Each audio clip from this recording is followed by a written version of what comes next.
Hi. I have a book here called Paddington and the Marmalade Maze. Paddington the Bear.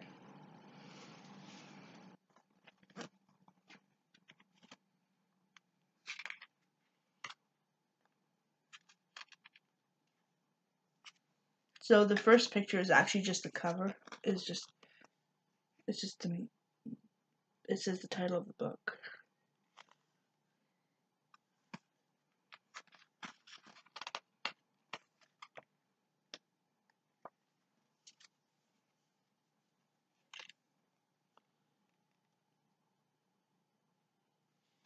One day, Mr. Paddington's friend, Mr. Gruber, took him on an outing to a place called Hampton Court Palace. "I think you will enjoy it, Mr. Brown," he said as they drew near. "It's very old, and it has over 1,000 rooms. Lots of kings and queens have stayed here." Paddington always enjoyed his outings with Mr. Gruber, and he couldn't wait to see inside the palace.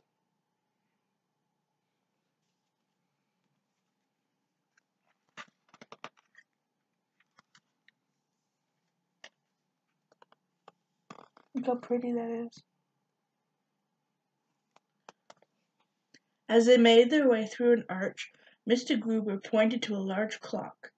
"That's a very special clock," he said. "It not only shows the time, it also tells you what month it is." "Perhaps we should hurry, Mr. Gruber," said Paddington anxiously. "It's half-past June already."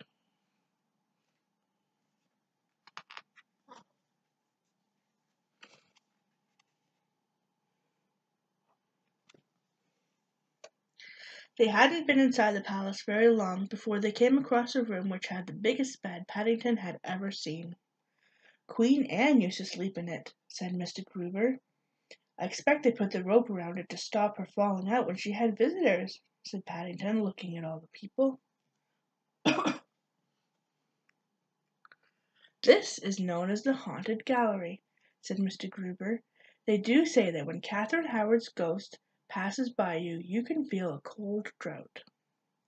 Paddington shivered. "Ooh, I hope she's got a duffel coat like mine," he said.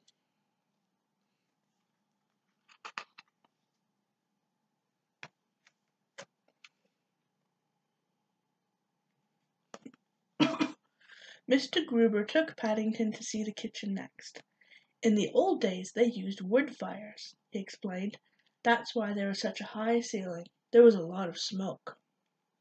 "I was hoping they might have left some royal buns behind," said Paddington, licking his lips. "Talking of buns," said Mr. Gruber, "I think it's time we had our lunch." He led the way outside, and they sat down together on the edge of a pool. As Paddington opened his suitcase, he accidentally dropped one of his sandwiches into the water. It was soon alive with goldfish. "They must like marmalade," said Mr. Gruber. "I wonder if that's how they got their name."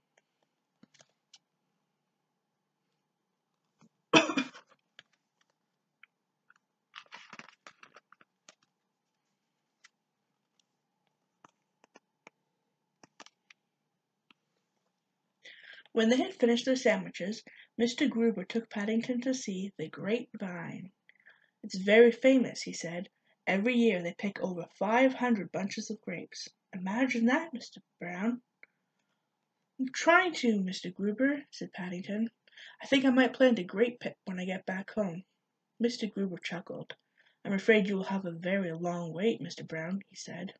"That vine is over 200 years old."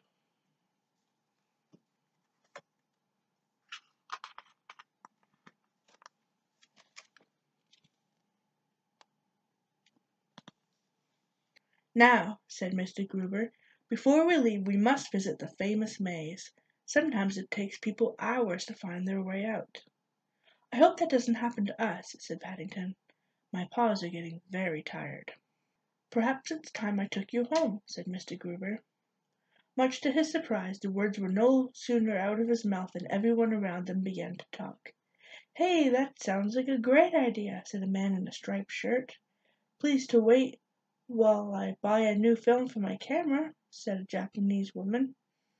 "I have never been inside a real English home before," said another lady. "I wonder if they serve tea."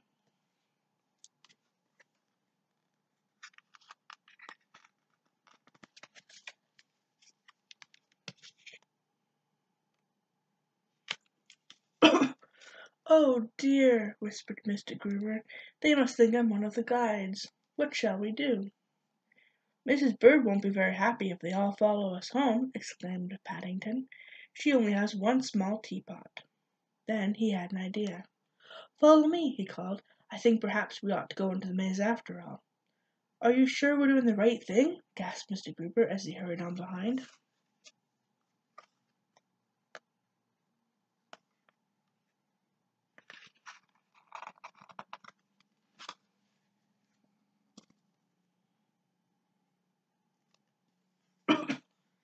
"Bears are good at mazes," said Paddington. "You need to be in the darkest Peru. The forests are very thick."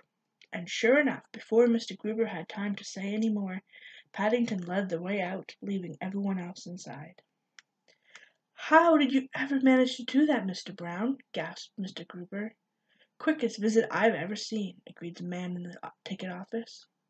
"I used marmalade chunks to show where we had been," said Paddington. "It's something my Aunt Lucy taught me before she went into the Home for Retired Bears."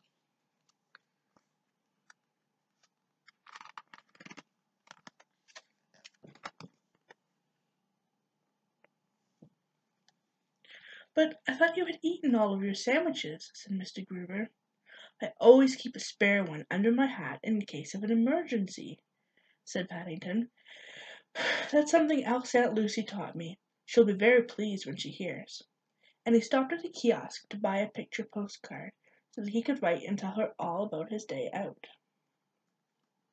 That night when he went to bed, as well as the postcard and a pen, Paddington took some rope. "It's something Queen Anne used to do," he announced.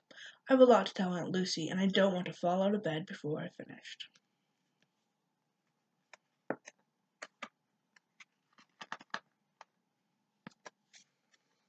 And then he's writing the letter. The end.